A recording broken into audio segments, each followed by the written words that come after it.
जंगल की आंखें। गांव से कुछ दूर एक जंगल फैला हुआ था जिसे लोग अवश्य भूतिया समझते थे।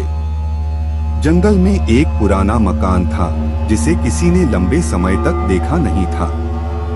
रमेश गांव का युवक जंगल में अकेले गाने का शौक रखता था। एक दिन उसने जंगल के अंदर एक पुराने मकान की ओर जाने का फैसला किया।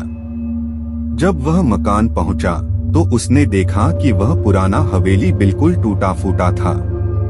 उसने मकान के अंदर जाकर देखा और वहां अजीबोगरीब सुनसानी थी।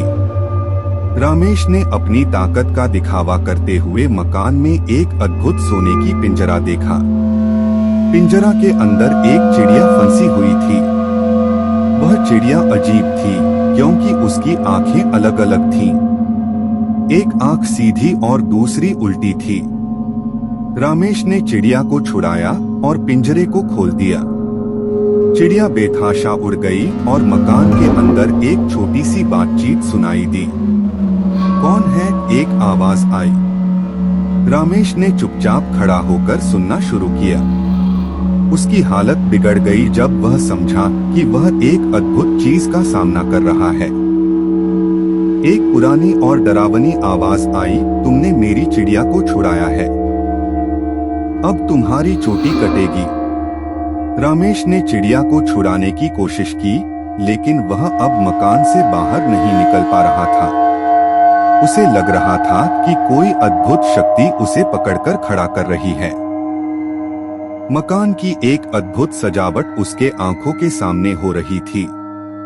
उसने देखा कि एक और चिड़िया उसकी ओर उड़ रही है और उसकी चोटी की ओर जा रही है। वह भागने की कोशिश करने लगा, पर उसकी चोटी से चिपकर आ रही चिड़िया उसके पीछे पड़ गई। उसने अपनी ताकत से चिड़िया को छुड़ा दिया और वह भाग गया। जंगल में रमेश को डर लग रहा था। वह जानता था कि अब वह अपने गांव में सुरक्षित है, लेकिन वह जंगल की भूतिया हवेली और उसकी अद्भुत चिड़िया के बारे में कभी भी नहीं भूल सकता था।